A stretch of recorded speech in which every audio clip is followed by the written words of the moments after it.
Joke lang. Nasa Tarlac po ako next week, mag-preach ako doon. Na-invite tayo sa ating church doon. Kaya gusto kong i-greet lahat ng tatay na nandito at gusto ng tatay sa kanilang mga tahanan. Happy Father's Day po sa inyo lahat. Amen. Tayo po ba ay masaya dahil linggo na naman?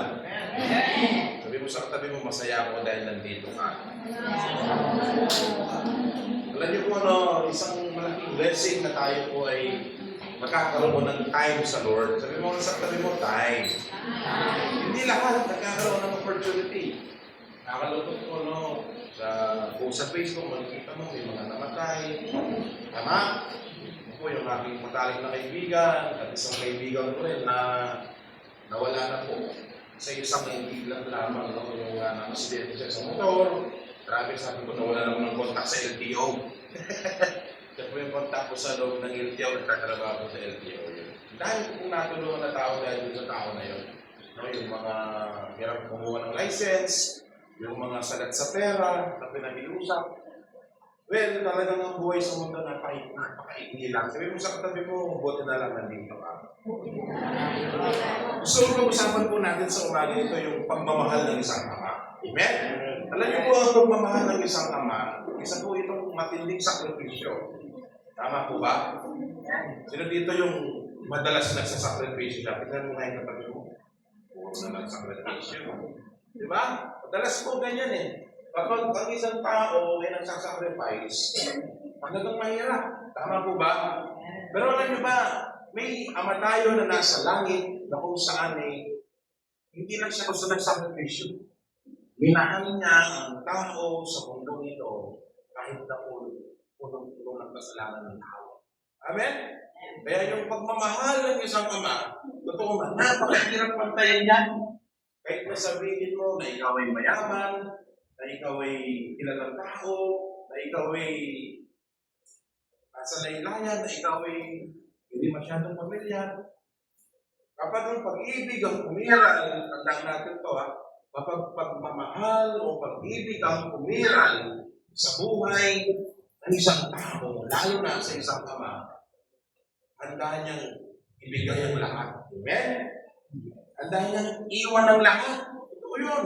Kaya nga, kanina yung ating inaawit yung kung pamilya po kayo sa John 3:16, sabi niya ganyan, for God so loved the world, that He gave His only Son. So, ang tanong kasi po dito is, bakit niya binigay ang kanyang anak sa mundong ito? Kasi po, hindi lang dahil gusto niya tayong maligtas Tama? Kasi, mahal na tayo. Amen? Kaya napakahirap ikitan ng sakripisyo ng isang ama. Kaya yung ama na nasa langit, yung ating Diyos na nasa langit, siya yung unang nag-sacrifice before anyone. Bago ang lahat siya. Bakit? Nung isend niya, or di ba, nasabi ko na sa inyo ito, habang sila'y nag-uusap sa Genesis chapter 1, verse 27, napakatinding desisyon Amen? O ba naman, yung ikaw na ama, sabihin mo sa anak mo, bukas, dadalhin kita sa Pampanga, bubugin ka doon. Sino ba naman ama na papayag na bubugin yung anak niya, di ba? Pero nung ginawa kay Jesus Christ, di ba? Nahirapan siya. Sinaktan siya, nakaranas siya ng isang bagay na hindi maganda. Pero, dahil yun sa pagmamahal ng ating ama, yung ama na nasa langit. Amen? Kaya nga itong buwan na ito, hindi lamang prosedur baka ulirang ama o dakilang ama ng tahanan ang celebration. Kundi talagang una sa lahat, yung ating ama na nasa langit. Dahil siya ang unang nagbigay ng totoong sakripisyo sa ating buhay. Amen?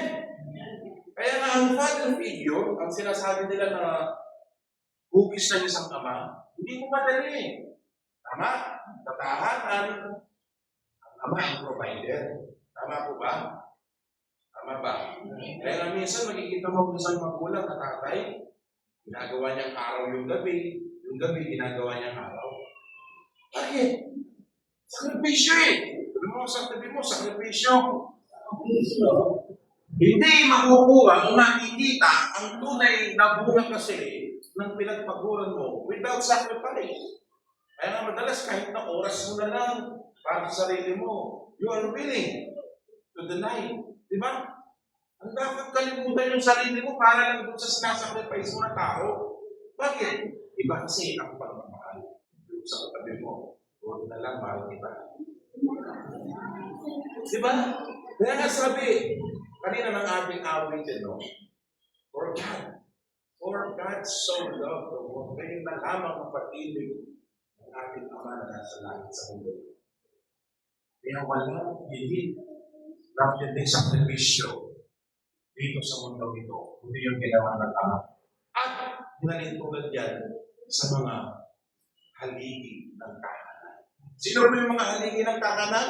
Sino ang haligi ng tahanan? Di ba yung mga tatay? Kaya sila yung bayani.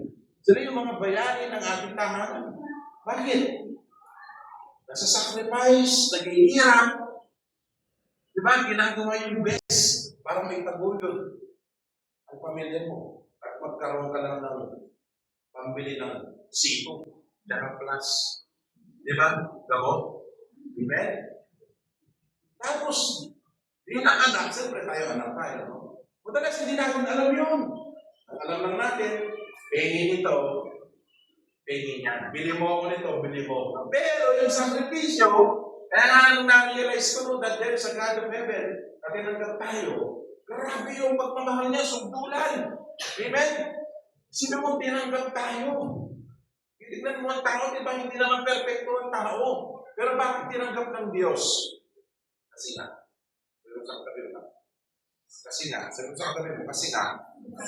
mahal ka niya. Kaya dito sa ating pag-uusapan, no, the Father's love, ito yung pagmamahal ng isang ama na kailanman na hindi nabigo. Amen? Kasi ang tatay ganito eh. Kaya yung tatay natin na nasa langit, tanggap tayo. Amen? Hindi niya tinitignan kung ano yung nakaraan mo, hindi niya tinitignan kung ilan yung naging jowa mo dati, kung ilang beses ka bumagsak. Diba? Hindi niya tinitignan yun eh. Hindi niya tinitignan kung ano ba yung makaroon ba yung buhay mo dati. Ano tinitignan ng Diyos yung puso mo? Why? Kasi mahal ka niya. Kung sa tabi mo, mahal ka ng Diyos. Diba? Kaya, sabi sa ating verse dito sa Lucas, or sa Luke chapter 15, verse 20, basahin ko po sabi niya, but while he was still a long way off, no? Habang siya'y malayo pa, sabi sa Tagalog, no? Nakita siya ng kanyang ama. No? His father saw him and was filled. No? Nung nakita ng ama ang kanyang anak, malayo pa lang, excited yung ama. At punong-puno siya ng awa, compassion. Bakit?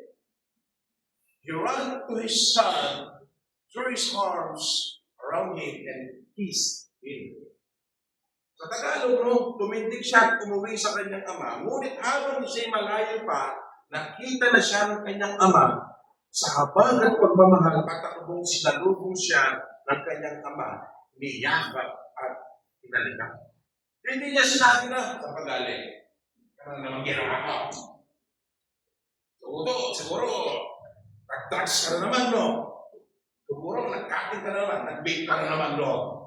Walang ganun.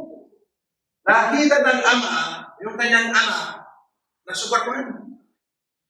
Kaya ang ginawa ng ama, nalubong niya. Remember this, may mga season sa buhay natin na lahat ng mga tao na nasa paligid tayo, darating ang punto na lahat yan umusgan ka. Tama? Paitulutan ng Diyos yun. Na lahat ng mga tao nasa paligid mo, i-judge siya. Yan dito sa kwento ng prodigal son, ang unang nag-judge, no?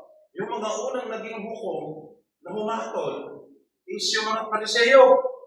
Sino yung husgahan na si Jesus? Bakit? Kasi, bakit siya nakikisama sa mga makasalanan sa atin ng mga Pariseo ni Jesus? Kaya sabi ng Lord, no? An example niya, ang halimbawa, parabol na si Fred. Isang kwento ito na kung saan yung relasyon ng ama at ng anak. At hindi lang relasyon. yung buhay ng anak na napakaganda, tapos mas pinili niyang maghirap siya.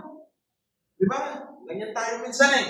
Maganda na yung buhay natin, pero mas pinipili mong mahirap. Kamandalan yung daan, diretso lang eh. Di ba? Mas pinipili mong lumiligo ka. Di ba? Nandiyan ba tayo? Sabi mo sa katabi mo, hindi ako yan. Di ba? Kaya dito, tinuro sa atin ni Lord, ni Jesus, na ang kwento ng prodigal son, ay malinaw, hindi tayo, malinaw na pagmamahal ng isang ama sa kanyang anak na walang question. Totoo naman, di ba? Totoo to. Walang magulang na kayang tiisin ang kanyang. Pero maraming anak na kayang tiisin ang kaya sabi dito eh, tumindig siya, umuwi. Diba? Na-realize kasi ng anak, buti dito yung anak na na-realize. Sana all. Diba? Na-realize ng anak na nagkamali siya. Sabi niya, nagkamali ako. Ngayon, ito yung matindi dun eh. Na-realize ng anak na nagkamali siya noong mga panahon na nandun na siya sa isang sitwasyon na hindi maganda. Kailan? Nung kumain na siya ng pagkain ng mga pig. Pig. Medyo ganda natin ang mga pig. Diba? Natulog siya sa tulugan ng mga pig. Ibig sabihin, literal hindi ka naman kakain ng pagkain ng pig eh. Ano? Ilang beses mong tinuring na parang pig ang buhay natin. Mas pinili mo yung bisyo, yung mga bagay na hindi maganda, till lately na-realize mo, I was lost, sabi ng anak. Samantalang napakaganda na ng buhay ko, bakit nangyari sa akin ito? Ginawa niya kasi yung mana niya eh. Di ba? Nung kunin ng anak yung mana niya sa kanyang ama, napakabait ng ama. Hindi, parang wala nang usapang anak. Kunin mo lahat yan, may walang mahal yan. Pero naman ang anak eh, pag hindi na kukuha gusto, wala. Kung na lang, walang ganyan na bata dito. Amen! Nagmamak to.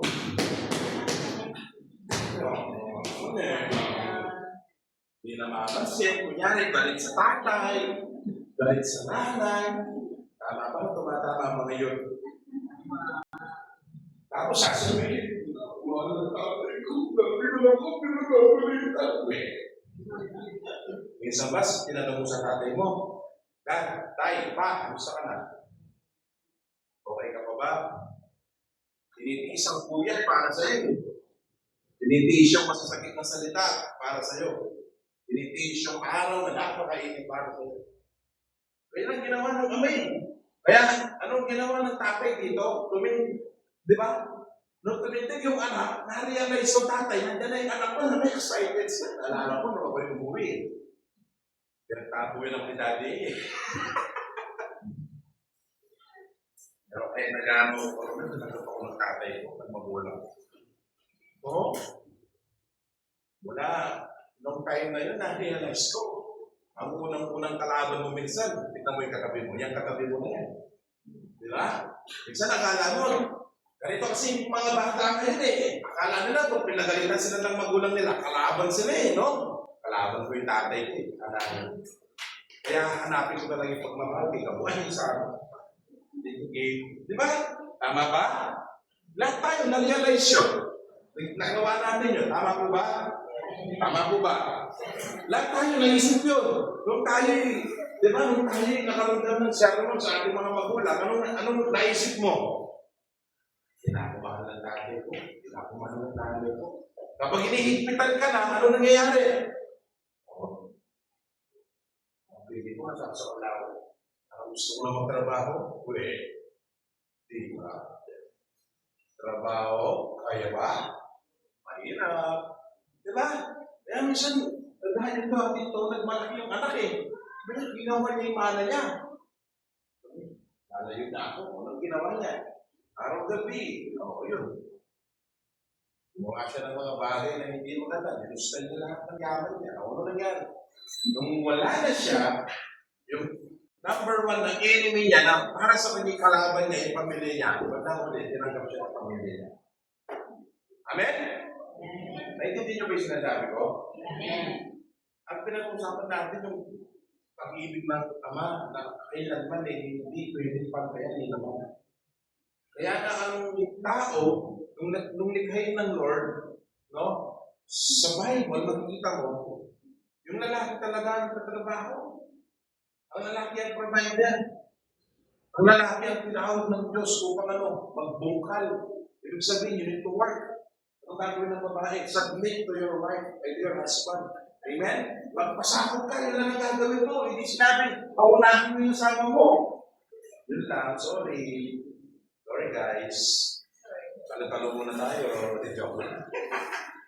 Joke lang. Totoo. Kasi, sino mo, bakit pinagtrabaho ng Diyos ang lalaki? Kasi alam ng Diyos yung capacity ng lalaki. Bakit? Tingnan mo ang lalaki, ha? Ganyan ka ba? Kahit na nagbubusit na ang asawang babae, matatag pa rin yan. Tingnan mo ngayon, sabi mo kung lalaki yan, matatay yan, sabi mo ganyan ka ba?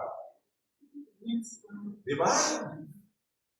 Anong gagawin ng lalaki? Magpapakumbaga ako. Parang wala lang problema. Pwede rin ang natin. O, di ba?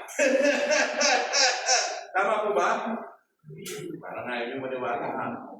Madalas naman, may mga nanay na malambot ang puso na ibang palurin yung anak natin. Hindi ka naman naawan. Di ba? Tapos nagagalit ka. Ba't nagagalit ka? Ba't nagagalit yung buhay mo? Bakit ganito ka yan? Innocent mo eh. Di ba? Ganyan ba tayo? Alam mo yung nanay ko, sabi niya, wait, lasing ka na naman. Huwag ka matulog sa bahay ni Lola mo habang matulog pa si Papa mo. Akala ko tama ko yun. Kaya ginagawa ko, araw-araw, lasing ako. At dahil tinatago ako ng nanay ko, inamantay ka ko niya ang tatay ko niya. Gusto ko, nakaredy yung yung pamalo.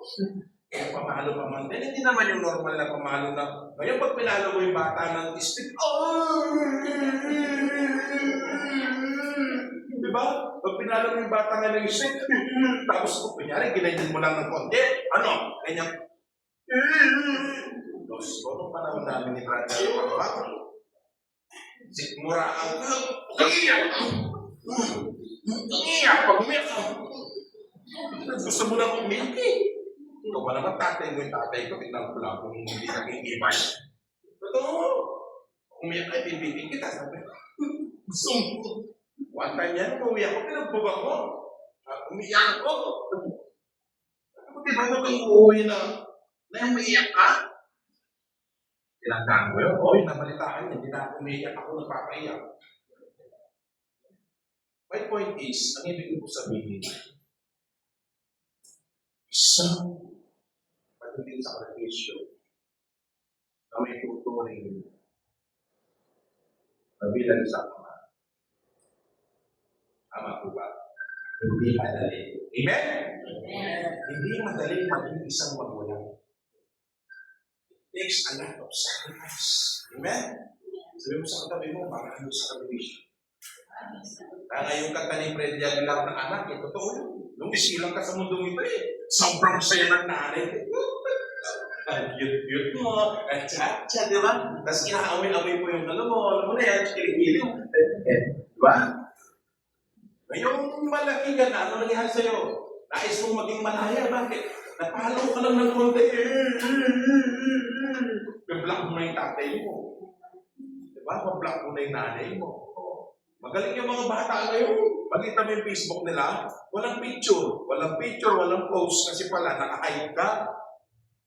Ang nakakakita lang yung friends niya at yung crush niya. Para kapag nag-post, affected. Kawawa naman siya. Hindi ko report ko siya. Nandiyan ba tayo? Aminin! Di ba? Kaya nga, gusto akong ma-realize natin sa umaga.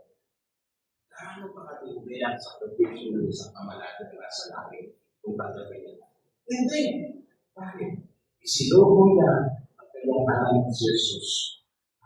sa matinding pagmamahal sa atin. Amen po ba? Amen po ba? Sabi sa ating point number 1, no? Ang pag-ibig ng Ama ay nagbibigay sa atin ng kalayaan kahit minsan ay mali ang ating pinipili. Totoo to. Amen po ba? Totoo to. Kailan tayo nagsisi? Nung bang nasa kalagitnaan tayo ng magandang buhay? No. Nagsisi ang isang tao ng mga panahon na siya ay lugmok na at kailangan niya ang suporta ng isang ama. Tama ba? Kasi alam mo alam mo sa sarili mo, hindi ka kaya tiisin ng magulang mo. Kaya ang ginawa mo, habang nakatayo ka, di ba? Uupo ka niya. Yan. Di ba? Oo. Nandiyan ba tayo? Oo. Father's love gives us freedom even we choose wrong. Totoo. Kahit mas pinili natin yung mali. Anong tingin sa'yo ng ama? Sige, gawin mo lahat yan. Totoo to. Dapat titiro. Pag dumating ka na sa edad na nagkatrabaho ka na, doon mo ma-realize na napakahirap palang kitain ng pera. Doon mo masasabi na ganito pala ang ginawa ng ating mga magulang. Totoo. Doon mo masasabi na yung pagmamahal pala ng isang magulang ay hindi basta-basta. Pag may anak ka na, pag may pamilya ka na, at doon mo masasabi sa sarili mo na napakahirap palang magpamilya. Nandiyan ba kayo? Nandiyan ba tayo mga kapatid? Ngayon, hindi pa natin marirealize yung mga kabataan, no? Ang alam lang natin is selfie, TikTok, di ba? Saka pengi. Sabihin mo, buti na lang hindi ako ganyan, sabihin mo. Ha? Kapag sinabi mo, anak, bigyan kitang 100, magwalis ka mo, hipat lang. Alam mo, katabi mo, ganyan ba yan? Tapos kung magbawalis, ikaw na nga lang anak, mabugas lang mo ng plato, bigyan kitang ganito. Uy, hindi ako pwede mabugas. Di ba? Nandiyan ba tayo? Nandiyan ka ba? Grabe yung mga bata ngayon, nagkakabang. Pero pag pinagong mo, magre-report, di ba? Ano mangyayari, child abuse? Child abuse daw ka, no? Nung kami nga, hinahataw na nga sa ulo at api. Di ba? Nandiyan ba tayo? Sabi dito, no? Yung pag-ibig ng Ama ay nagbibigay sa atin ng kalayaan kahit minsan ay mali ang ating pinipili. Sino dito umaamin? Na minsan ganyan mo. Di ba? Lahat tayo. Naranasan yan. We choose the wrong path. Imbis na yung tama. Tama po ba? Nung walang-wala ka na, nung dumating na sa punto ng buhay mo, bumagsak ka na, nasaan ka? Babalik kang muli sa Ama, yung ating Panginoon, at pwedeng literal sa magulang mo. Ako po, nung time na wala na akong malapitan, talagang sabi ko, I need to make a decision. Nawagag ko yung nanay ko, muli na ako Siya na akong pajiban niya kung balot. Makakalimutan niyo. Kasi natahuan ko yung tatay ko na bakit mapapalo ako. Tapos sa tayo na nagbago ako, nais yung buhay ko, sinuho ko yung buhay ko sa Lord. Bakit? Wala na Sabi mo sa katabi mo, wala na. Wala na akong malapitan. Wala na akong masandalan. Totoo. Nga lang, ito yung tanong Hihintayin mo ba na dumating ka sa ganun habang ang ganda ng buhay mo, di ba? Yung sa katabi mo, huwag mo na hintayin na gano'n. Kaya sabi dito, nung sinabi ng mga babatang anak sa kanyang ama, ibigay mo na sa akin ang bahagi ng mana para sa akin. Kaya hinati ng ama ang kanyang ari-arian sa dalawang anak. Pagkaraan ng ilang araw, pinagbili ng bunsong anak ang kanyang bahagi na tungo sa malayang kapay. Doon ay nilustay niya ang kanyang kayamanan sa magulong pamumuhay. Tumatama ba o tama? Di ba? Yabang mo sa pagkata mo no? Sige, pre! Para dyan! Panyali ng panulong mamay, may hadinan. Nandiyan ba tayo? Madalas, ganun Pero pagdating sa magulang, ang bigat. Parang napakalaking big bill. Dapat hindi. Yung tawag ko yung sabi ko kanina. Madalas, sa unang tingin mo sa pamilya mo sa kaaway mo. Listen. Kung ganyan ang tingin mo sa pamilya mo, makinig ka. Mas madalas, ang huli mong masasundan ang pamilya mo. Tama ba o tumatama? Tama ko ba o tumatama? Oo. Walang ibang tatanggap sa'yo, hindi pamilya mo. Darating ang punto, sabi ko nga kanina, mapapaligiran ka ng mga tao na humusga sa'yo. Sino tatanggap sa'yo? Anak mo, tatay mo, nanay mo, kapatid mo. Walang iba. Walang iba. Darating sa punto, walang tatanggap sa'yo, walang maniniwala sa'yo, kundi magulang mo lang. Kaya nga napakatindi ng pagmamahal ng Ama natin na nasa langit, nung ibigay niya ang kanyang anak, wala siyang ibang inisip kundi yung kaayusan, kaligtasan ng mga tao kahit mahirap. Sige, isisend ko ang aking anak, papadala mo ang aking anak para lang maayos ang buhay ng mga tao. Kaya sakripisyo eh. Masasabi mong sakripisyo na ng isang tao na walang ibang ginawa. Kundi para sa ikabubuti mo. Tama ba? Kaya nasabi ko, ang mga ama, hindi lang ito yung mga lalaki. May mga nanay na nagsilbing ama, tulad ni Tita Limas. Di ba? Nanay na, tatay pa. Totoo. Paano niya pinalaki yung kanyang anak na si Pagsadoman? Mahirap. Nakita ko yun, nalasan ko. Yan ang time siya gusto niya na sumuko. Pero grabe, saludo ko kay nanay at tatay. Dinahalo. Kaya sabi dito, no? Ang Diyos, ang ating Ama, minsan ganyan. Pinahihintulutan niya na tayo yung lumayo. Amen? Totoo to. Hindi dahil hindi niya tayo mahal. Hello? Hello? Dahil gusto niya maranasan natin na totoo ang pagmamahal. Kailan mo marirealize ang pagmamahal ng isang tao kapag may nangyari hindi maganda? Tama? Tama po ba? Kapag may nangyari sa creation. Kaya sabi dito, God created us with the freedom to choose. Sometimes we make wrong decision, walk away from Him and pursue our own desire. Totoo ba? Madalas, ganyan tayo. No? Mas pinipili natin yung mga maling bagay kaysa sa tama.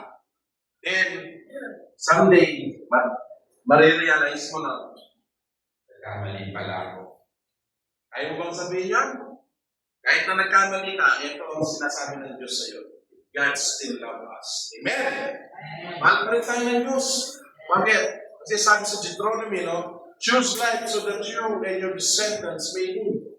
Kaya, yung ginawa mong desisyon na yun, you obey the Lord, you serve Him.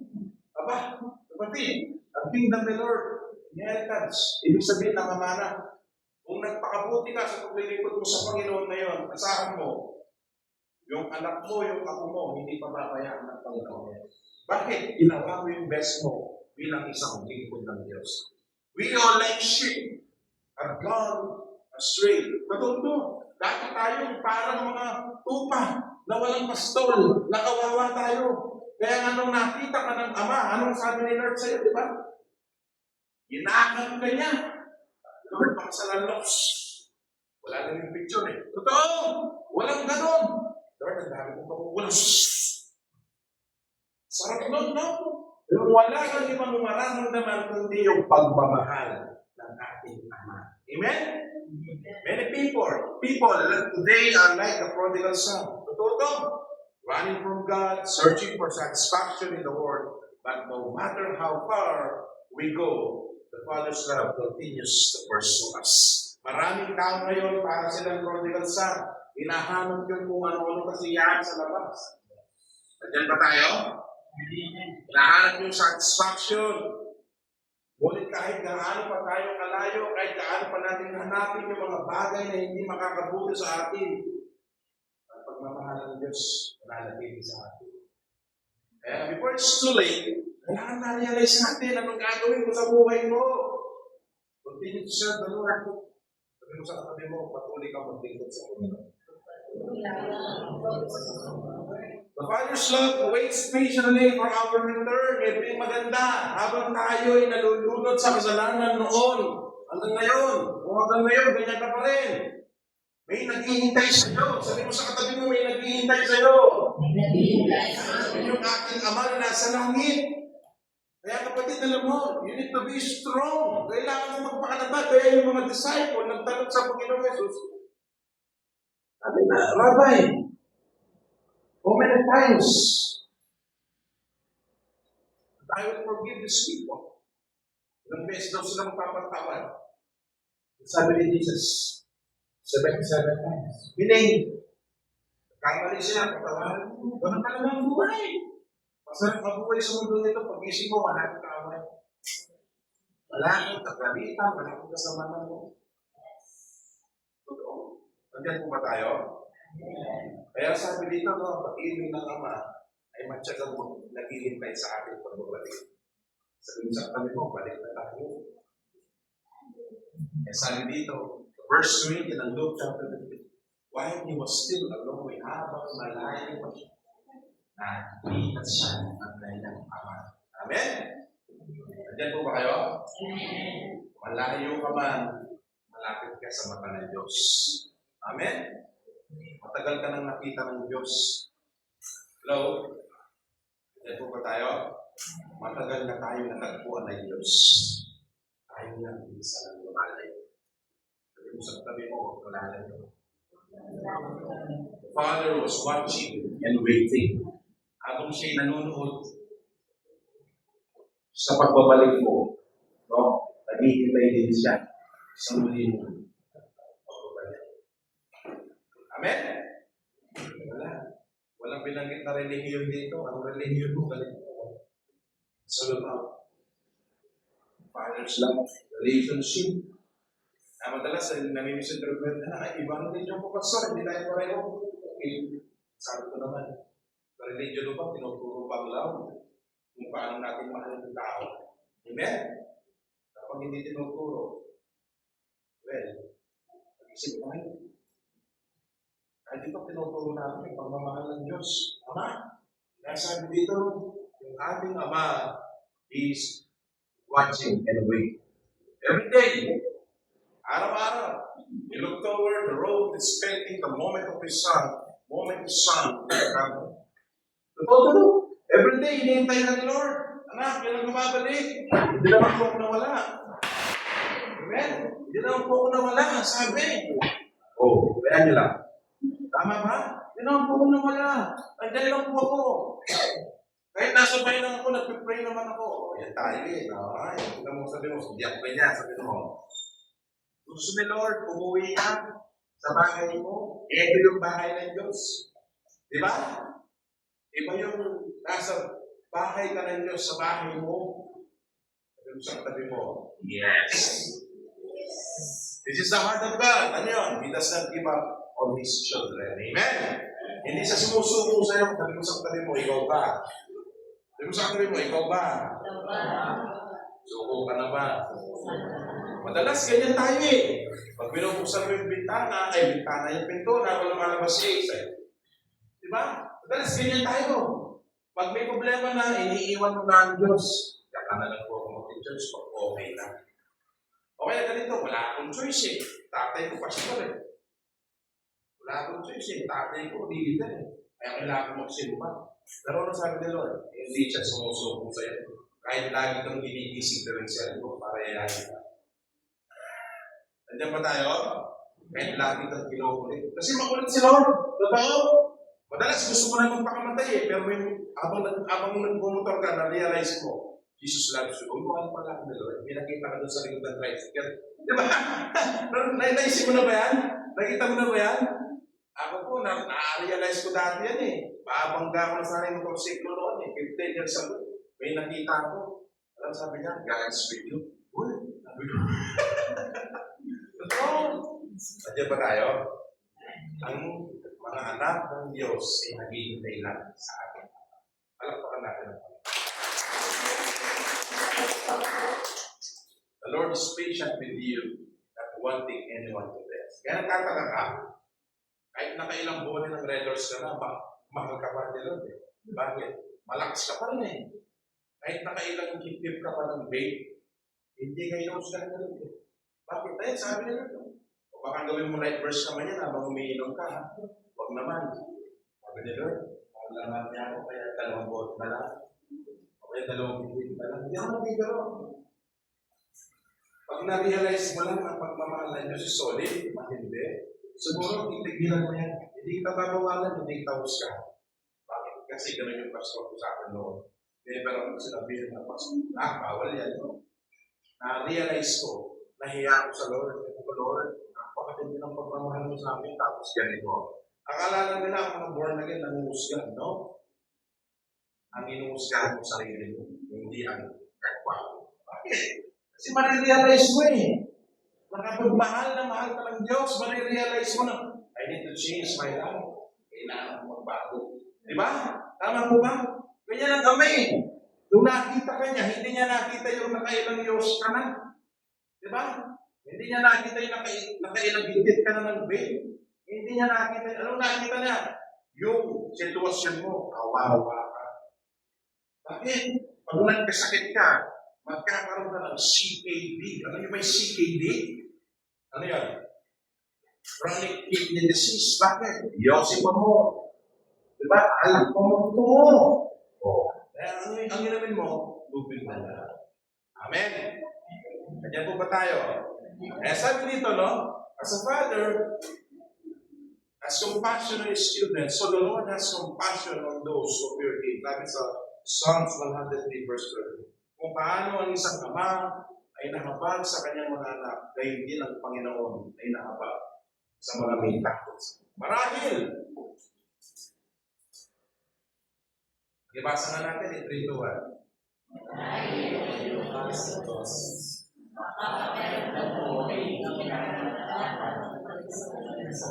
Kasi ganyan nang ipapasok sa inyo sa Satanas. Yan, nakadalawang redos na nalasing ka. Hindi na wala mo teachers.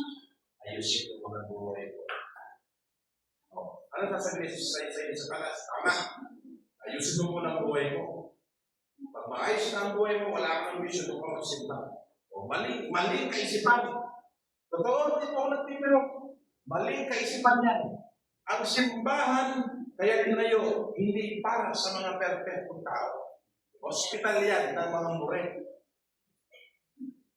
Hindi ako nagpipiro.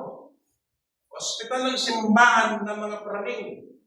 Akala nyo lang yung mga tao sa simbahan maayos. Naku, tingnan mo yung katabi, matampuhin yan. Tingnan mo yung katabi, maramdamin yan. Hindi ako nagpipiro. Tama ba o tumatama? Madalas sinuko mo na yung bisyo Wala ka ng anak, wala ka ng yosi. Pero matindi yung ugali. Grabe. Di ba? Sinuko mo na nga ang bisyo, pero kung ugali, hindi pa sinuko. Totoo. Gusto ko, maisip natin, na-realize natin, bakit ako nag-church? Nag-church ka para baguhin ka ng Diyos. Ngayon, naisip mo, hindi na muna ako magsisipa, isip mo muna buhay mo. Hindi maayos ang buhay mo. Bakit? Noon nang malapit ka sa Diyos, hindi na ayos ang buhay mo Ngayon pa kayong malayo ka sa Diyos. Sige nga, logic. Tama? So, anong gagawin mo? Mas lalo kang lalapit sa Panginoon. Tama po ba? Tama po ba? Tama po ba? Kaya kahit ilang beses na ipakulong natin ang mga tao, ilang beses natin silang i-rape. Kapag hindi sila nag-desisyon sa buhay nila, hindi sila magbabago. Tama po ba? Diba? Sa Lord na lang. Kahit ilang beses mong sabihin ng mga tao, ganito gawin mo, magbago. Wala! Pero kapag na-realize nila na mali sila, at inayos nila yung buhay nila, sinubo nila sa Diyos, doon pala magkakaroon ng transformation. Ulitin ko ngayon nang malapit ka kay Lord, hindi ka nagbabago, tapos nalayo pa pa kayo. Ano mangyayari? Wala. Huwag niyong tatanggapin ang binibigay sa Satanas sa isip mo. Na magbabago ka na lang kapag wala ka ng vision. Balik. Mas lalo kang magsimba lumapit sa Lord kapag nandiyan ka sa sitwasyon. Hello? Kasi gano'n ako dati. Ako nag-repeat sa pastor. 4 days ako walang tulog, patak na patak. Ano ba tingin? Pero tinamaan ako. Sabi ko sa tabi, tinamaan ako. Kasi narinig ko yung preaching na yan. Umiyot na lang ako. Namunda ko. Sabi ko, Lord, susuko ko yung buhay ko sa'yo. Kaya may pasang kayo mo yan.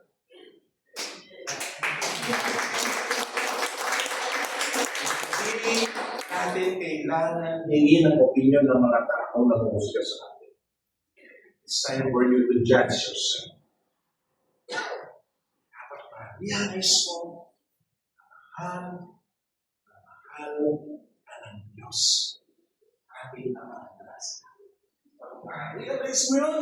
Hindi mo sasaktan ang sarili mo. Ibig mo sabihin, ayos mo talaga. Hello? Sabi dito, no? Marahil ay lumayo ka sa Diyos, baka pagkaramdam mo ay hindi ka dapat na bumalik sa Kanya. Remember this, sabi sa ating next point. God is not waiting to condemn you. Hindi siya naghihintay para husgahan ka. Pinag-uusapan natin, Father's love, ha? Baka isipin mo, hindi naman pala ako yung just, no, hindi just style natin, Lord. Pero itong ating topic, dito tayo, kung tayo nalayo. Ang tinutukoy dito yung pagmamahal ng Ama. Kapag tayo nagbalik sa Ama, hindi ka tayo husgahan. Hinihintay niya tayo dahil nais niya tayo palagpakan at yung anak, salamat, balik ka. Amen? Ang sarap nun. Kaya alam nyo, nagkaroon ng matinding celebration dyan. Kung babasahin nyo, ano po ang nangyari? Nagpakatay ng nakakatabong karne. Yung Ama, ano sabi niya? Ani magdiwa. Dahil nagbalik ang ating anak na matagal ko nang hinihintay. Imagine mo, kapatid. Dahil nandito ka, nagsiselebrate ang langit ngayon. Yes. Totoo. Bakit? Nagbalik tayo sa Ama. Yan ang totoong essence ng Father's love. Ano yun? There's a God of heaven who is willing to accept us no matter what our situation is. No matter what our past. Ano bang klaseng kutsura ng buhay mo?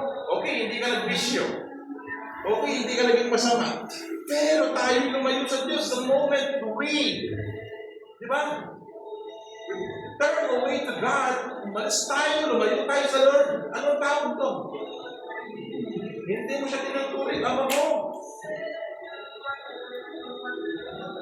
Sabi dito, as Father has compassion on His children, so that the Lord has compassion to those who fear Him. No? Ang pagmamahal ng Ama, no? Ang pag-ibig ng Ama ay nagpapatawad at nagpapanumpal. God can restore our life. Amen? God can restore everything sa ating buhay. Kayang ayusin ni Lord yan. Pwede ngayon, nagtataka ka, Lord. Kung talagang totoong mahal mo, kapag ganito nangyayari sa pamilya ko, maghintay ka lang. Kasi may proseso yun eh. Na-restore ka ngayon. Sige, ikaw muna maayusin kasi ni Lord. Ikaw muna. Pag naayos ka, everything will follow. Totoo. Pag naayos ang buhay mo, maayos ang finances mo. Believe me. Pag naayos ang finances mo, sabi, provide ang Diyos eh. Nakita niya yung puso mo. Nagsisikap yung anak mo kahit mahirap. Ayan. Nagtsatsaga yung anak mo kahit mahirap. Pag nakita ng Ama yan, pira yung anak mo, nagpapakapagoto. Ingat ka ba? Ingat ka ba? Siyempre, walang overnight. Walang overnight na transformation. Pastor ba dito? Mamaya, yes, sabi ni Pastor, bibigyan na yung bread. No! Ang pagpapalang nagmula sa Diyos, pinagpapaguran.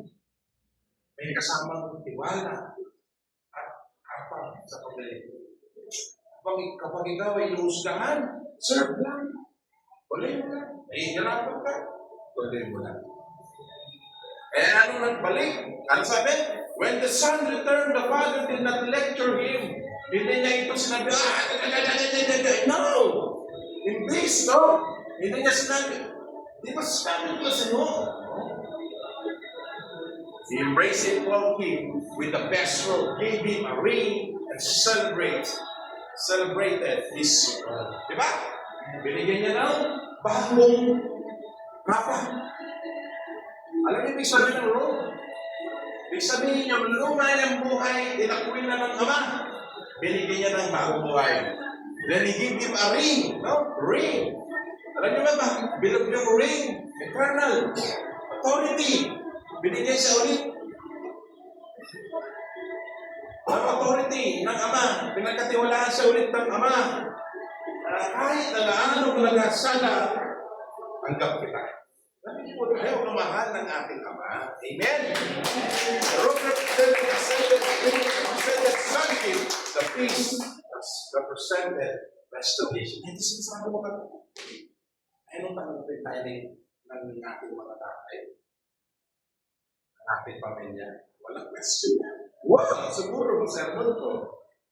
Literal, tao yan. Pero, di yan. Ang pagmamahal ng magulang, hindi mo kaya kalungin kahit sino. Ang magulang ay magulang. Ang Ama ay Ama. Amen? Sabi dito, kung sila'y nagdiwang, ibig sabihin, okay na. Amen? Amen? This is exactly what God does from repentant sinner. Ito yung sinasabi ng Diyos sa atin. The moment we confess our sin, He is faithful. Amen? Kaya tayong patawarin ni Lord. Eh Lord, ganito kalaki yung aking eh Lord, maraming ko sa yes, with compassion. With compassion. No matter, no? Sabi dito, there's now no condemnation for those who are in Christ. Walang judgment. Sino nag-judge sa atin? Minsan, sarili lang natin. Sabi ko nga kanina, kailan ka babalik sa Lord? Hindi maayos ang buhay mo pag malayo ka sa Lord. Kahit mahirap man ang sitwasyon, mas lalo kang lumapit sa Panginoon. Amen?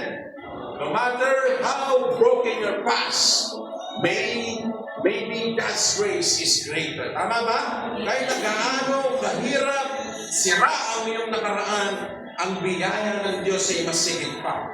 The Father's love does not merely forgive, it restore. Hindi lang nagpapatawad. Ang pagmamahal ng Ama, ito'y nag-aayos din. Amen? Amen po ba? Amen. Sa ating pagtatapos, sabi dito, the story of prodigal son reveals the amazing love of our Heavenly Father. The Father's love give us freedom even when we choose wrongly, wait patiently for our turn, forgive, and restore those who those who come back to Him. The prodigal son returned home expecting rejection, but he found love. Amen? Akala niya i-reject siya. Pero nung nangyari, nung siya manumbalik sa kanyang Ama, nakaranas siya ng pagmamahal. Type mo lahat dito ngayon, mga kapatid. Likewise, when we return to God, sabi dito sa ating next slide, no? We did not find condemnation. Totoo po nung tayo nang balik sa Panginoon, never tayo nilusganan. Isa no? Nakahanap tayo ng isang Ama na bukas ng dalawang kamay para tanggapin tayo. Amen? This Father's Day, remember that no one loves you more than your family. Ngayong araw ng mga tatay, no? I pray na ma-realize natin na walang ibang mas sigit na nagmahal sa atin. Hindi yung ating amang nasa langit. If you have wandered away, umit away, guguluhan. Ano sabi dito? Come home! If you are hurting, kung ikaw ay nasasaktan, come home! If you are burdened by guilt, kung ikaw ay nabibigatan, nahihirapan, come home! The Father is still watching. The Father is still waiting. The Father still loves you. Amen? Mahal na mahal ka ng ating amang nasa langit. For this son, sabi dito, for this son of mine was dead. He is alive again. He was lost and is. Kala nung ama, namatay na yung anak niya eh. Pero nung nakita niya, dati niya, kala ko namatay ka na eh. Pero nung umuwi, ano sabi niya? Wow! Natagpuan din kita ulit. Amen? Kaya tayo po ay matagal na nilihintay ng ating Ama na nasa langit. Amen? Sino dito, mas lalo siyang magpupursige sa Panginoon. Amen? Sino dito, balik siyang muli sa Diyos. Sino dito, muli niyang hanapin ang kanyang Ama na nasa langit. Let us pray. Father, we thank you for this opportunity. Thank you for giving us the privilege, isang napakalaking pribilegyo na kami mamahalin mo. We're not perfect, O Lord. Kasalanan kami. Pero still pinili mo kami. I pray sa umaga dito, Lord, sa mga hindi nakakaramdam ng pagmamahal, I pray maramdaman po nila ang pagmamahal ko, God. I pray sa umagang ito, ano man ang sitwasyon ng mga lingkod po ito, samahan mo sila. I pray sa umagang ito, ano man po ang mga bagay na nagkikita ko kung palayo sila sa iyo, aming mga Lord, samahan mo sila. Give them wisdom, knowledge, and understanding to overcome every trials and temptation upon their life. And Lord, anuman ng mga hamon sa buhay, dalangin ko hindi mag-iiba pa ang kalimutan nito. Hindi sila susuko, ibis patuloy silang babalik sa iyo. Maraming mga nanguhusga minsan sa paligid namin. Maraming mga tao minsan na hindi namin naiintindihan. Bakit namin ginagawa ang mga bagay na ito? Pero Lord, salamat dahil binigyan mo kami ng understanding. Binigyan mo kami ng aming Ama na nasa langit. Salamat po, God. Alam ko'y maging matatag ang mga lingkod mo ito. Ano ka naman yan? Ma-realize na hindi sila nag-iisa. There's a Father in heaven who was waiting and willing to love us and accept us. Salamat sa pagmamahal mo sa amin. Salamat sa pinigay mo biyaya sa amin. Kaya salamat, Panginoon. Tulungan mo kami. Sa bawat gagawin namin, ay maalala ka namin. Pinupuri namin sinasamba sa pangalan ng si Jesus. Amen.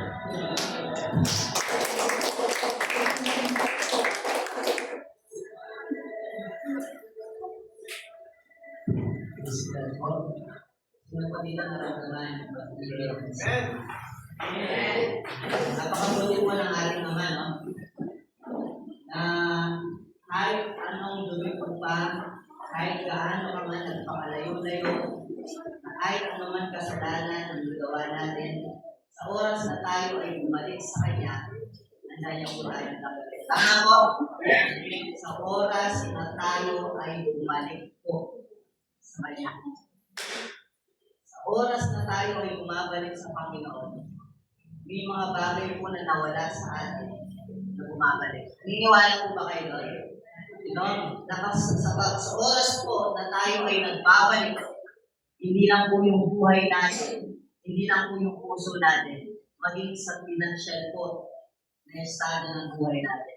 Sa tuwing tayo po ay nagbabalik sa Kanya, yung ginagawa po. Naniniwala niyo ba kayo? No? Kasi po ang pagbabalik, no, ay it's all about katapatan. Naniniwala po ba kayo? Na ang